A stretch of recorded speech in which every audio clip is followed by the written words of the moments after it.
to me, our opponent tonight was very focused and very committed to play together to win a game. We just didn't play with any purpose or intelligence.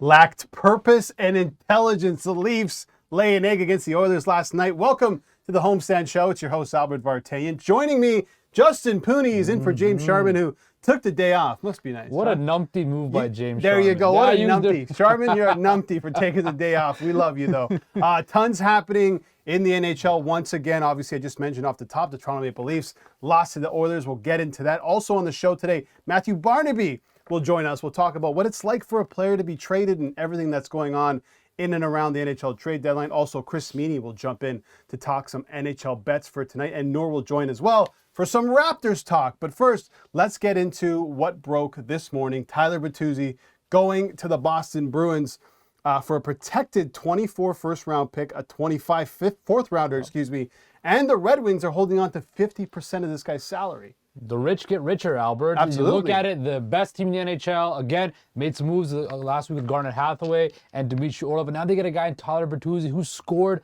30 goals last year. Yeah. You add that offensive prowess to this roster that's already loaded. It's scary. And I think this is exactly what Tyler Bertuzzi needs. He's the guy who's been injured this season, hasn't really found his footing. Getting him in a playoff race with a championship caliber team like the Boston Bruins might exactly what the doctor ordered for Tyler Bertuzzi as well. Yeah. He's a guy who could score. He plays with sandpaper. He's kind of like Brad Marchand, that pest, that guy that get on people's skin. Younger. A little bit younger, exactly, right? And, Detroit hung on to 50% of that salary, which is probably why the Boston had to give away a first-round pick. But I think it's a slam dunk move for the Boston Bruins. He's a guy who can slot into the top six. Absolutely. Not having the best season, as you mentioned, 4 goals, 14 points in 29 games. He missed a lot of it, though, due to injury. He'll probably slot into that top six. I would think so, yeah. I believe so. Definitely. They also signed David PASTRNAK. This is so interesting. I was looking at the Bertuzzi deal, and I was looking at PASTRNAK. I'm like, he's probably due an extension. Boom, they trigger it. 8 years, $90 million, about 11.25 per season. This guy's been one of the best scorers in the NHL for a long time. Over 250 goals over the last 6 seasons, and he's in elite company with like OV and Matthews. So very good signing, obviously. He could have held out and got a little bit more, I think. I think David Pastrnak took a little bit of a haircut here. I think, like you mentioned, he's a guy that's been one of the best players in the NHL for the last half decade, it seems like. And I think, when it comes up to contract, and every time a big name comes up, it kind of resets the market. If I was David Pastrnak, look, I want to stay in Boston. I like it here. The culture, they've helped me come up and become a superstar in the NHL. So we probably had a bit of loyalty, take a little bit less money so they can keep this thing going. But it's a win-win for both sides. Yeah. David Pastrnak gets his $90 million, and the Boston Bruins get him at a rate where they can still have a little bit of flexibility and build a championship roster going forward. Once Patrice Bergeron, Brad Marchand step away, they still have a guy they can build around in David Pastrnak. Leaf fans are probably like, wow, can we not catch a break? We go into Edmonton, we get hammered, and now the Bruins making some big moves. And look, Orlov already has got a couple goals. He's settled in quite quickly. It seems like if you go to Boston, you figure it out really quickly. And it's going to be difficult, too, if it's the Leafs or Tampa in that second-round series where that building is going to be jumping. Guys are going to be ready to fly around, and they're going to be amped up. The Boston Bruins right now, they're the favorites betting-wise, and they look every single part of it with these moves they've made. It's going to be daunting to go into Boston to beat the Bruins this year. I mean, there's going to be a lot to go through, but I still believe that this is the Bruins' year. I think so. We'll see but it's going to be a tough road to get there. You can't discount the Islanders, you can't discount the Leafs, or Tampa, or Washington. Or West, Colorado. Look, the Rangers just got Patty Kane, who's going to debut tonight. We'll talk about that later with Chris Meaney. But let's talk a little bit about this Leafs game. I mean, they laid an absolute egg. They got destroyed 5-2. McDavid, 2 goals on the night. He keeps scoring goals. A lot of people are kind of throwing stones at the fact that this could be new players entering into the lineup, and that would affect what happened. But Sheldon Keefe shut that down. He goes, no, this was on the guys that are already here. Yeah, and you look at it, they came up flat, right? And Connor McDavid was flying around in that first period. They couldn't handle him. They couldn't handle him, and I think that first period was very indicative to me about what the tale was going to be like for the rest of the game. The Oilers came out fast, they came out aggressive, they came out ready to go. The Leafs did not come out ready to go. They did not look ready to play whatsoever, and you saw that. And I think once McDavid got going, and once that second goal went in, and then Hyman scored again, I kind of realized it's kind of curtains after that, and then the Oilers kind of cruised to a victory. And we'll see what happens tonight in Calgary with a Calgary team that has not played good at all this year. Their whole Huberdeau-Kadri experiment has not gone their way. but they're still kicking around for that West wildcard race. So you know, when you go into Calgary, especially when the Leafs come to town, those Western Canadian teams are going to be jacked up to play with them. So. Yeah, you'd expect to bounce back tonight. I mean, especially from this guy, Justin Holl. If he gets into the lineup, he actually had this to say about competition now on the back end. I think there's always competition. It's a very competitive league, and the reality of the situation is if you don't play well enough, you won't be in the league for long. So that's always just kind of the deal, and we just try to take it one game at a time and perform as best you can. It's clear that he's trying to save his job based on McCabe coming in, Schenn coming in, who's expected to make his debut against Vancouver actually on Saturday, his former team, but didn't have a great showing. Neither did his defensive partner, Morgan Riley. He threw some big hits, one on McDavid, one on Yamamoto that he had to fight Nugent Hopkins. That was not a pretty fight when against you're trying to, I mean, no shade. I mean, maybe a little bit on Nugent Hopkins, but if you're Justin Holl and you're trying to save your job, you got to do these types of things, but losing a fight to Nugent Hopkins is probably not going to do anything good No, for but him. when you can respect the admiration because he, like you said, his feet are to the fire right now. And Justin Holl has been kind of a whipping boy in Toronto for the last couple of years. I respect what he did, but I think as Luke Schenn kind of gets acclimated into this, he's going to play more of those heavier minutes. Yeah. I would see Justin Holl being the odd man out in the Toronto Maple Leafs blue line.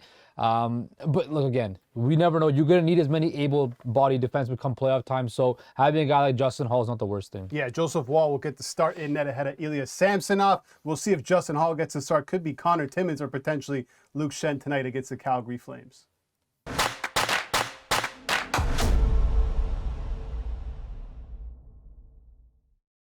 A team that is way better than their record. Everyone knows that around the league. Very talented, well coached, well-run organization. So hopefully we can just keep getting wins and have our record better and get to the playoffs. That's Will Barton of the Toronto Raptors saying all the right things about his new team. Joining us now is Noor Zainab, the host of Hoop Talks. The Raptors in Washington tonight, the first game of a two-game series, which is really, these two games kind of feel like a bit of a playoff, a mini playoff leading into the play-in and the playoffs. We'll get to some of those clips later of Nick Nurse kind of saying the same thing. But for Will Barton, I'm beginning to think that this guy is much more of a leadership. He's been brought in for much more of a leadership role than what he does on the court.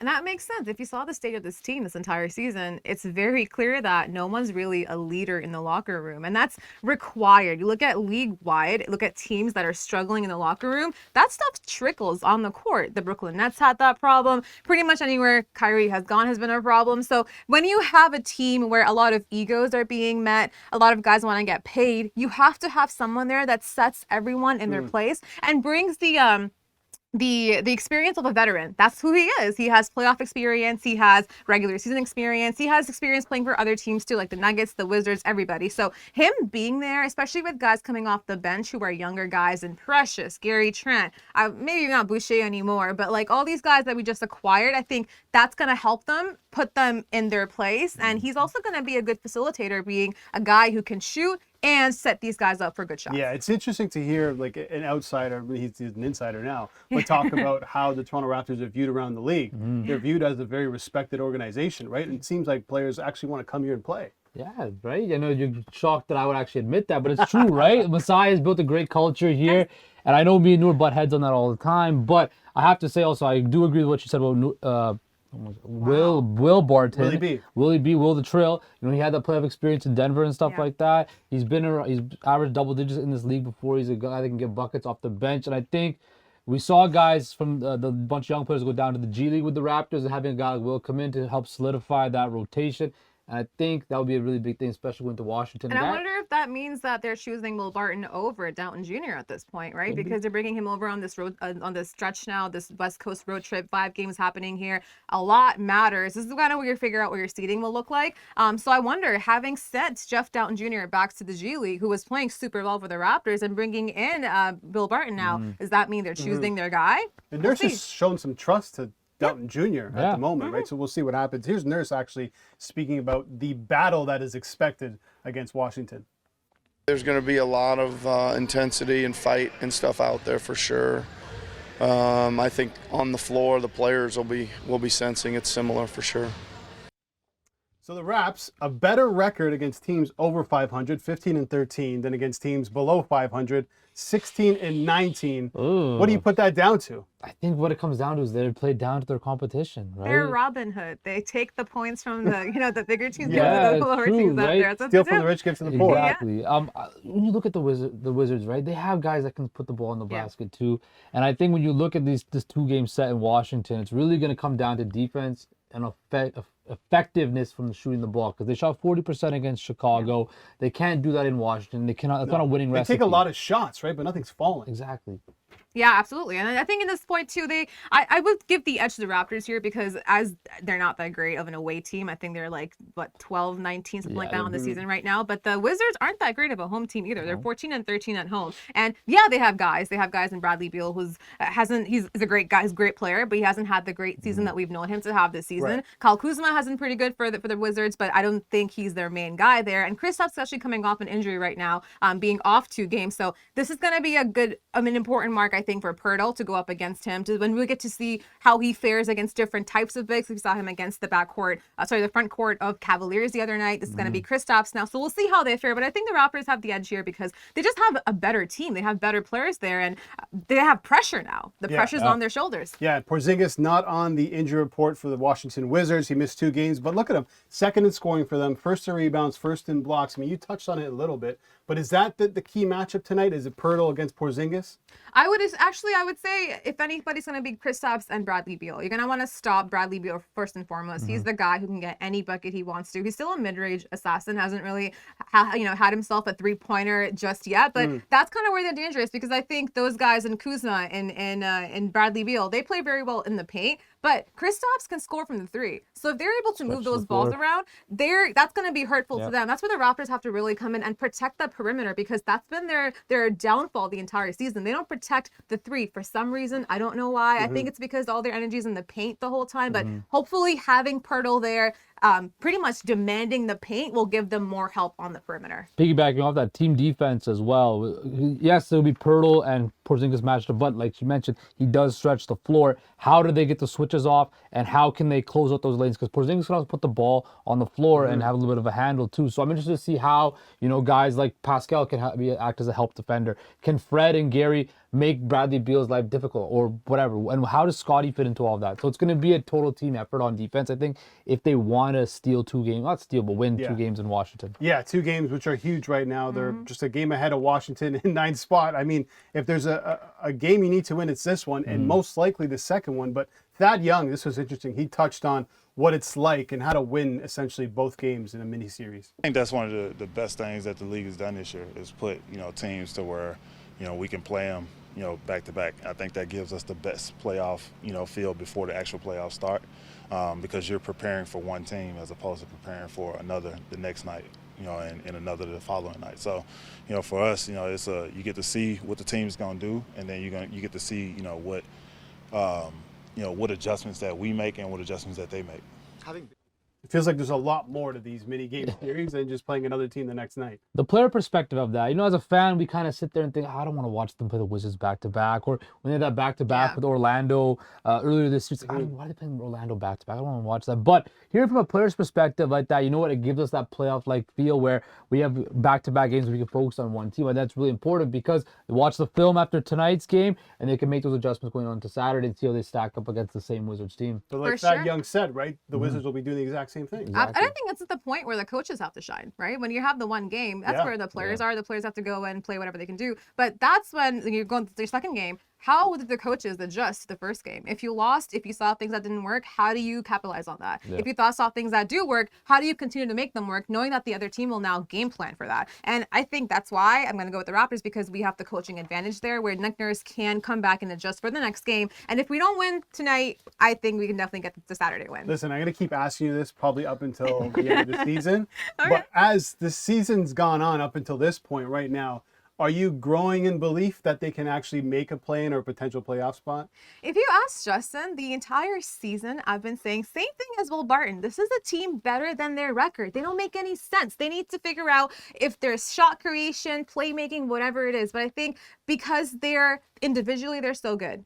altogether they're so good. They have the coaching staff there meant to help them out. If they can just put the egos aside, now they have something to play for. And Masai Ujiri bringing in Will Barton, bringing in Jakob Chychrun is him telling the team right now, you're not tanking. And you're also not going to stay in the play-in either. We want to shoot for the 6th seed and we'll see what happens there. Well, look, Brooklyn. Masai is also saying, I'm giving you guys what you need to win now. Absolutely. Yeah. Hey, it's helping them out too that Brooklyn's playing kind of bad basketball. They're going to keep slipping. They're going to keep slipping. But watch out for Atlanta. Watch out for Miami.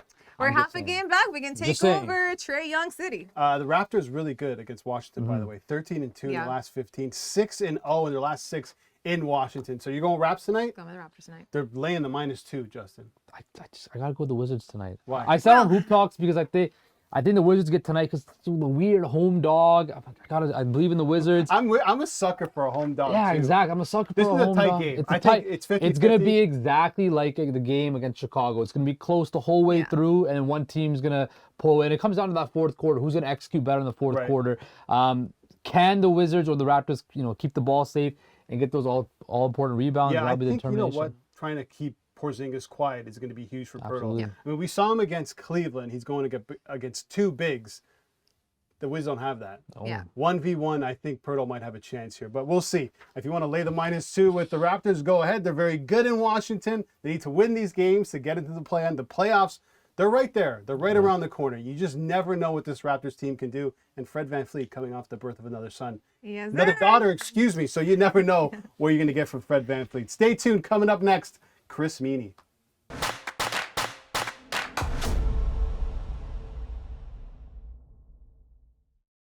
All right, welcome back to the Homestand Show. It's Albert Vartanian, my co-host, but right next to me is Justin Pooni, and joining us now is the host of Mean Streets and Dangle Bet-Selly on the FTN network, Chris Meaney. Chris, thanks for doing this.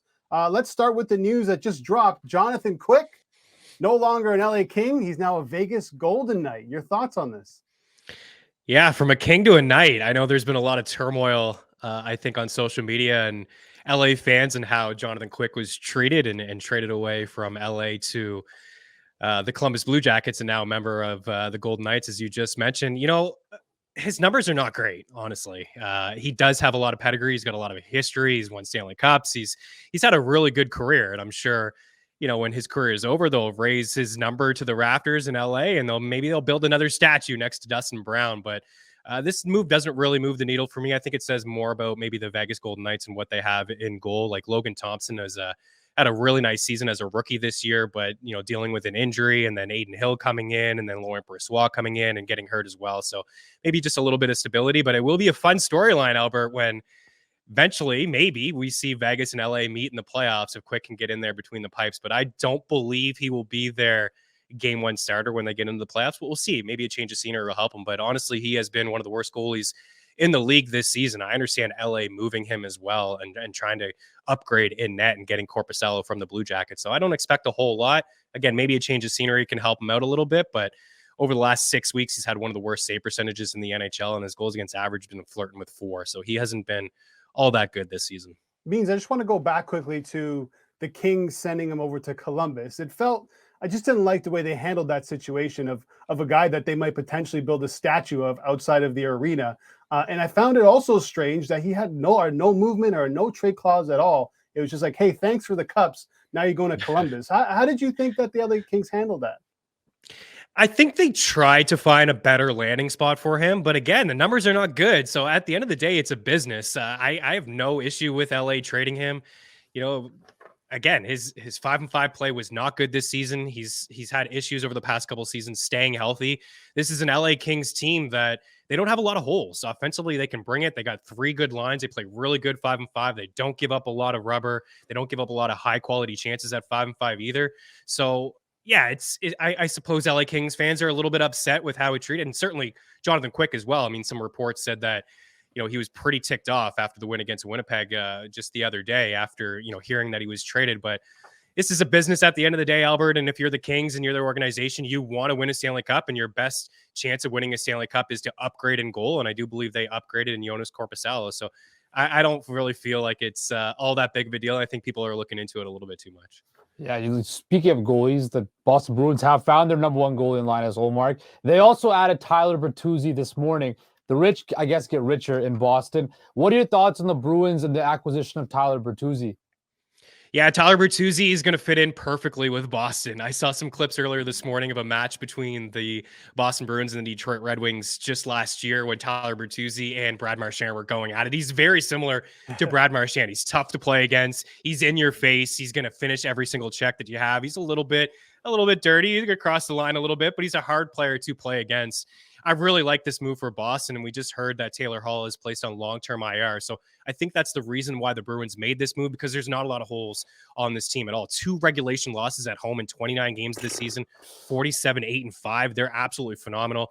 Linus Ullmark is going to win the Vezina. You saw what he did against Calgary the other day, in a back-to-back on the road. Boston didn't bring it in Calgary, and Ullmark was just fantastic in that game. And I do like the addition. And if Taylor Hall is able to come, maybe they activate him into the playoffs like we've seen other teams do, like Nikita Kucherov on long-term IR, and then playoffs happen, and maybe Taylor Hall is ready to go into the second round. Then you're potentially going to have a third line, Charlie Coyle, Taylor Hall, and Tyler Bertuzzi. I mean, that's going to be one of the best third lines in the NHL. And David Pastrnak just got paid this morning. So there's a lot to like about this Bruins team. And I really like the Dmitry Orlov addition as well. I know a lot of people were thinking that Orlov would have a smaller role in Boston. His first game with the Bruins, he was on the third pair. And then game number 2, he's on the first pair with Charlie McAvoy. He scores twice against Calgary.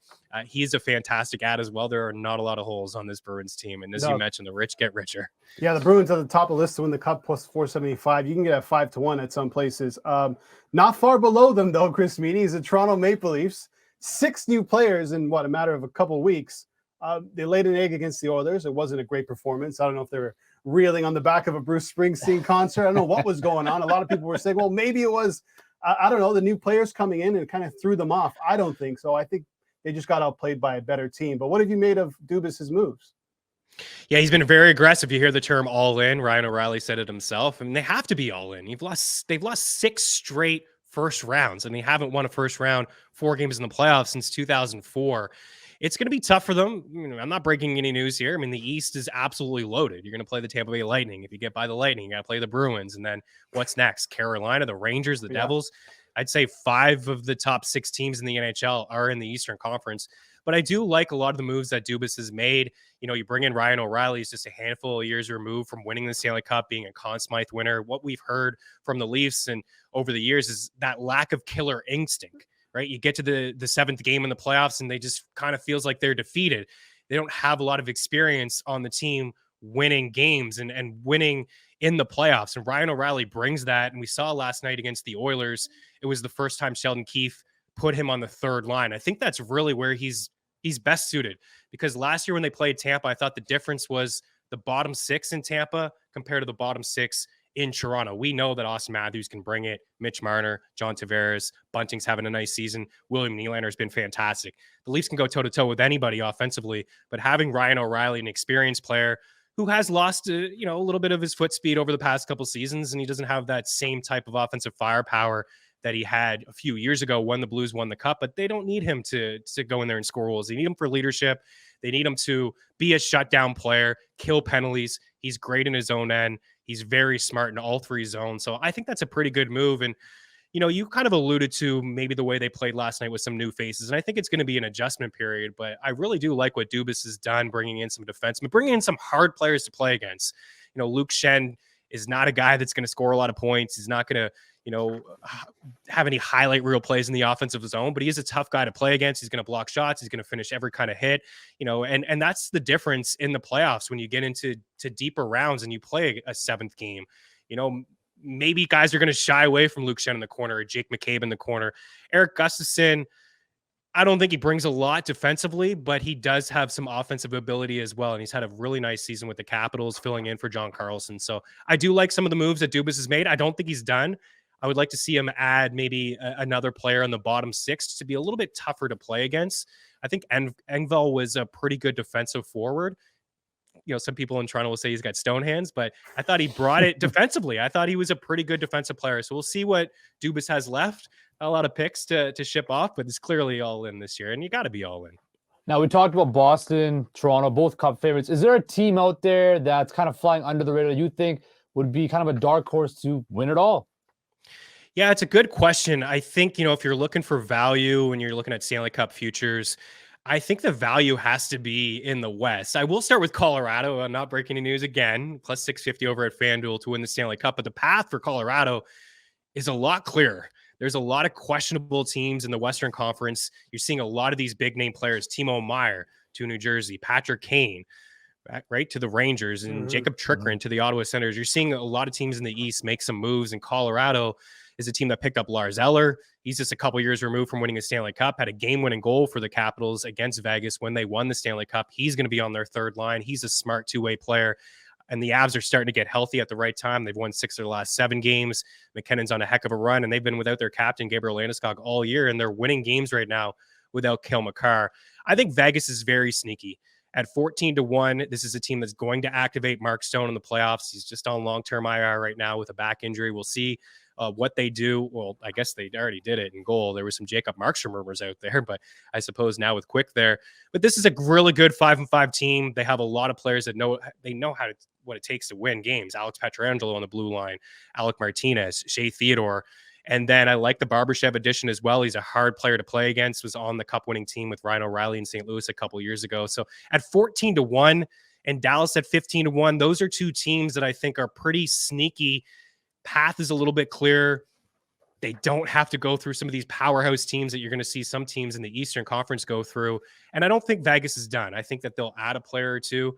And maybe Dallas will add something offensively. Evgeny Dadonov was picked up from the Canadiens. He has points in 2 games. He adds a little bit more to that squad as just basically a one-line team with Joe Pavelski, Jason Robertson, and Rupe Hintz. So if they can add another player or two, they're very strong in goal with Jake Ottinger. Is a very, very stingy team at 5-5. So those would be the two teams, the Golden Knights and the Stars. I think there's a little bit of value.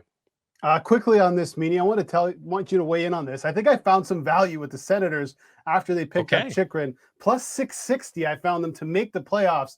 5 points back of a wild card spot. They got a couple games in hand.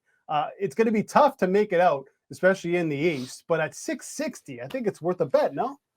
I love it. I jumped on it last night at plus 925 the minute that happened, but plus 650 is still fantastic, Albert. I really like what the Senators have done this season. Bringing in Claude Giroux as a veteran player. They extended Brady Tkachuk. They extended Tim Stützle. They extended Josh Norris. And remember, Josh Norris really hasn't played with them all season long. Thomas Chabot is an absolute stud. And now you bring in a guy like Jakob Chychrun, a left-handed defenseman who can play on both sides. A lot of endurance with him. You saw him log like 26, 27 minutes a night with the Arizona Coyotes. He's not afraid to shoot the puck. He's got a hammer of a shot. And the Sens do have a lot of talent in their top 6. They're young. They're feeling it at the moment. 2 big wins against the Red Wings on Monday and Tuesday. You mentioned just 5 points back with games in hand. The Islanders are kind of reeling at the moment, losing Matthew Barzal for maybe the rest of the season after they were aggressive getting Bo Horvat. I like that bet. I think that they could sneak in. There's 2 teams in the Atlantic, and Buffalo and Ottawa, absolutely loaded Atlantic this year. We could see 5 teams from that division make the playoffs. So I like the call. Meaney, you liking that is music to my ears because you are locked in this season. It's been Chris Meaney, FTN Network. Make sure you follow him on Twitter at Chris Meaney. Chris, thanks again. Let's do this soon. Absolutely. Have a good one, guys. Thanks for having me.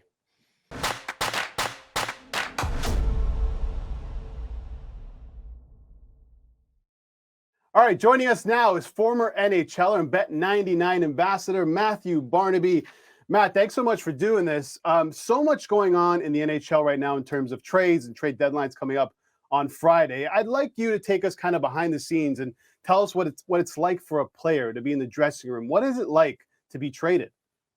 It's crazy. And first of all, this is the craziest deadline I can remember, especially leading up to it. I don't know if there's going to be anything to do on Friday, which is great because we get to digest it. And I think the last teams get to look really finally at what they have to do or to overcome what's already been done and kind of counteract that.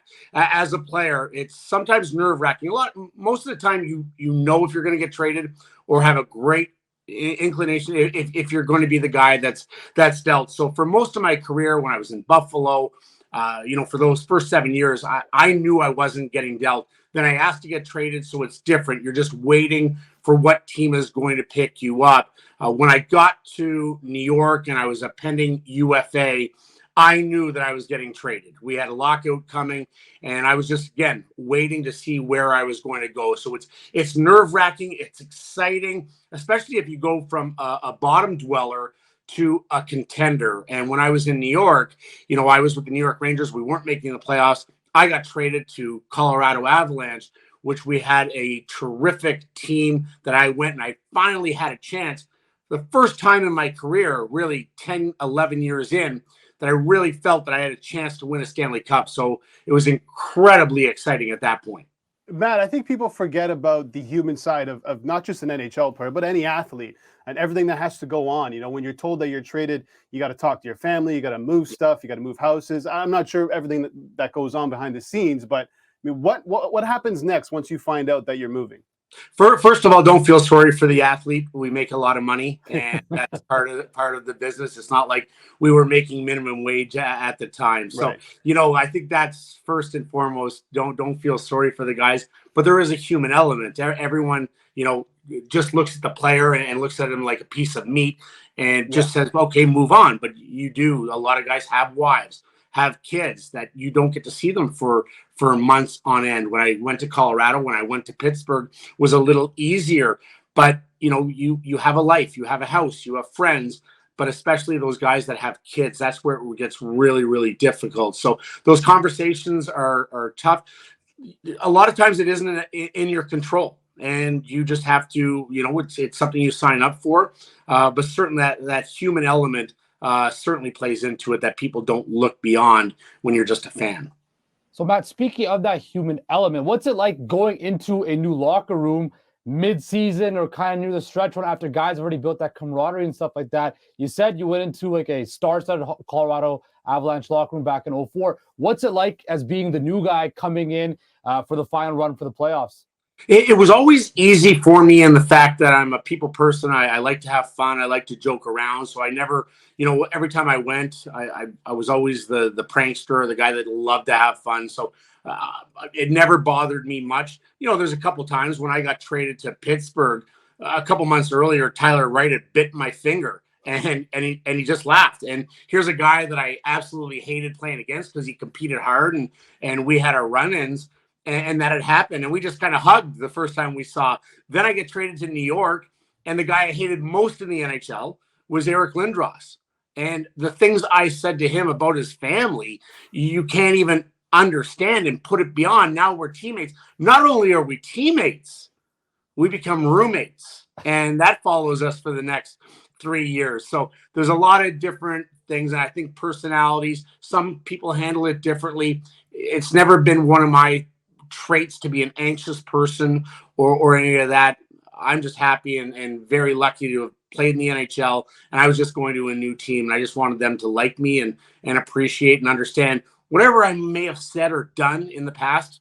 It was just for the team that I was playing for, and now I was going to defend these guys. When you made that move in 2004 to Colorado, you were already established in the league, more of a veteran player. What's the difference between being traded and understanding what's going on as a young guy compared to a veteran?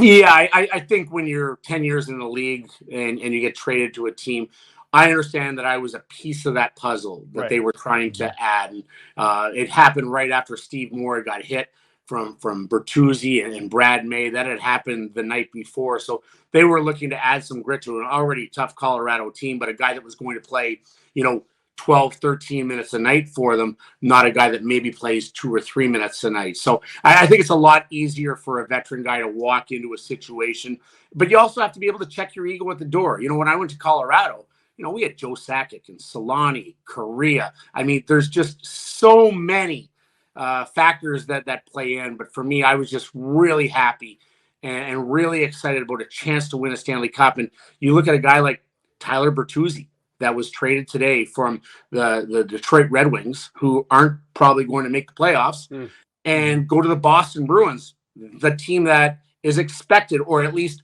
betting-wise, less than 4-1 odds to win the Stanley Cup. He has to be elated. He has to be over the moon to have that opportunity.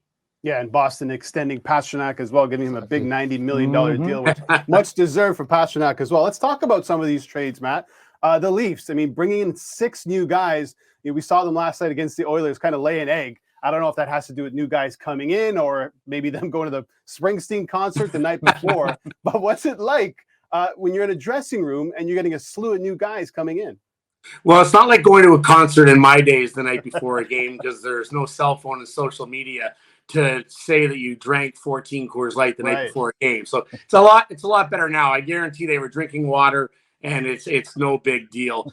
It's an exciting time for the Toronto Maple Leafs. I think it's an exciting time for the organization, the players, and for the fans. It says when you're making these kind of deals and you're bringing in a lot of great pieces to the puzzle, when you've had a lot of first round exits and not a lot of success, it says, okay, our organization believes in this core, and now you have to find a way to get beyond that first round and beyond that. This team has to compete for a Stanley Cup, but it's exciting for them. It really brings me back, and a lot of this brings me back to Colorado, because we brought in 8 guys that year. Chris Gratton, we brought in Sammy Salo, brought in a couple defensemen along the way. So, it's exciting. Those players and the fan base is like, okay, this organization really believes in our core group, and we are going to go for it. I'd rather have an organization go for it than be on the other side and not go for it. Everyone wants to win a Stanley Cup, and whether it happens or not, whether they win or they get bounced in the first round, because that's listen, they're probably going to play the Tampa Bay Lightning, and we know they're 2-time Stanley Cup champions with this group, or at least most of the group. It's going to be tough, but at least the organization, and there's hope. And I think that belief really translates well into that organization. Sticking in Ontario, let's talk about the Senators. They made a big blockbuster move acquiring Jakob Chychrun from Arizona. And Pierre Dorion basically said that he owed it to the roster, owed it to Claude Giroux to make a push for the playoffs. From a player's perspective, how big is that, having your front office show faith in you and making a big move like that? Yeah, there's different, pressure points, right? The Toronto Maple Leafs are trying to win a Stanley Cup. That's their pressure point, is to get a long run into the playoffs. The Ottawa Senators and Buffalo Sabres, but let's talk about the Ottawa Senators. Their push is to get into the playoffs, and those guys are going to feel a jolt because they just want to get in. That's a young group that is built for the long term now. You look at that defensive core with a guy like Jakob Chychrun, a guy that I know very well. He's a 98 birth year, played with my son, played against my son, growing up and from Florida, then going to Detroit and playing for the Little Caesars program. Here's a stud of a kid, man, a stud of a family. His dad was a first rounder to the Philadelphia Flyers, a tough guy. And Jacob, he's dealt with some injuries the last couple of years, but let's not forget, this guy scored 18 goals as a defenseman. He's a big physical presence and someone that in the top 4 is just going to add to this roster. They're a talented young group. We've seen Stützle take that next step, Batherson, and obviously the leadership of a Claude Giroux. This was owed to them, and Pierre Dorion has been steadfast. I know him. He lives right down the street. I know Pierre very well. This has been the plan all along. If they were close, he was going to make a move. Yeah, I was about to ask you if you're surprised that he made this move, because they're on the outside looking in right now. And I guess it paints a better picture today that Yzerman and Detroit have turned into sellers, one of the teams battling for that spot. Yeah. That's another team out of there. But based on what they have in adding Chychrun, you do believe that they can make the at least a wild card? I do believe they can. I mean, in the last 15 games, I think they have like 12 wins or roughly there. And let's not forget, Jakob Chychrun still has 2 years left on his deal at $4.6 million. So this isn't a rental player. This isn't Pierre giving up a first rounder to try to get in the playoffs. This is a guy that is going to help them try to make the playoffs. If they don't, they still have him for 2 more years and hopefully can extend them beyond that. If they're able to extend them, this is a roster built for a Stanley Cup. If they can truly find a goaltender to be a number 1 and really lock it down, because up front they're good. You look at Jacob Sanderson, or you look at Sanderson on the back end. You have Shabbat, Zub. I mean, this is a really good team going forward. Yeah, I want to get you to dive deeper into the Tyler Bertuzzi deal to Boston. He's struggling this year with injuries. Do you think him going to Boston, to the league's best team, can kind of reinvigorate that spark for a guy who plays a game that is built on a lot of sandpaper, kind of fits perfectly in that Boston Bruins culture? Yeah, I mean, look at the depth of that team, and Jake DeBrusk's having a good year. They lock up Pastor, who's going to be excited. This is a really good team. Linus Allmark, I don't think anyone saw this year coming from Linus, and it's been terrific. He was phenomenal the other night in Calgary, and look for him to build on it. So I think this is a good reset for Tyler, who has had an up and down year. But, man, the rich just keep getting richer, and it's been a crazy year. But Boston, they're going for it again. Yeah, favorites to win it all. For tonight, Barnaby, I know you and oh my goodness, you and Rob Conway. Yes, when you guys do the show, you did the 2, 5, and 10, which I absolutely love. What do you like tonight?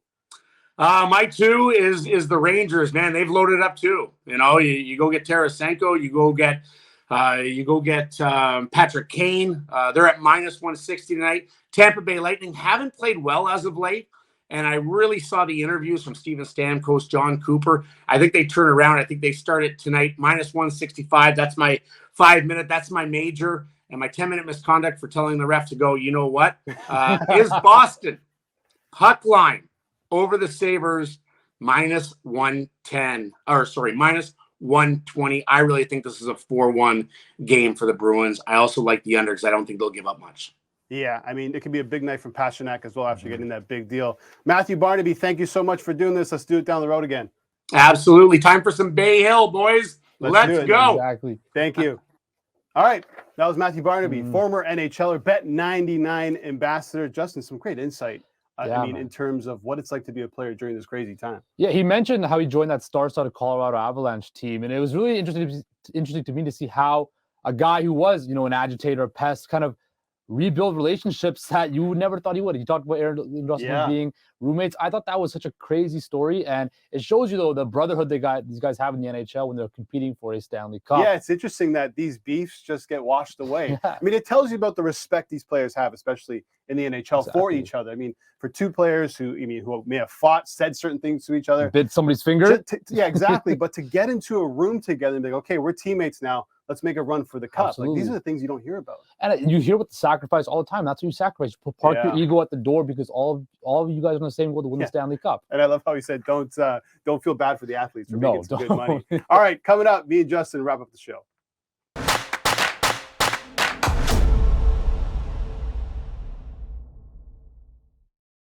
All right, welcome back to the Homestand Show, and we've reached the end of the show. It's me and Justin Pooni here, Albert Vartanian.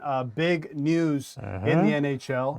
Lots of trades going on, but Patrick Kane going to make his debut tonight on Broadway for the New York Rangers, and we have footage of him in a Rangers uniform, and he's scoring a beauty over here in practice on Igor Shesterkin. Look at these hands, boom. Reminds me of Justin Pooni back in the day, actually. That is actually me back in the day. You got those hands? Absolutely, don't lie to me. absolutely. They called me Patty Kane back in the day. I was the heartbreaker. So you got Patty Kane hands? Absolutely. What about the skates, Antropov? I got McDavid-like speed. Wow, no you don't. I got McDavid speed with Patty Kane's hands. You know what? I haven't been excited for a game for a long time, but to see Patrick Kane for the Rangers on Broadway. He did his pregame presser today. He actually said he was pretty nervous. But I think he's going to show up, and I'm gonna put some money on it. I mean, he's going to play with Artemi Panarin. They got chemistry and stuff like that. And I think plus 152 to score against the Sens tonight, Patrick Kane.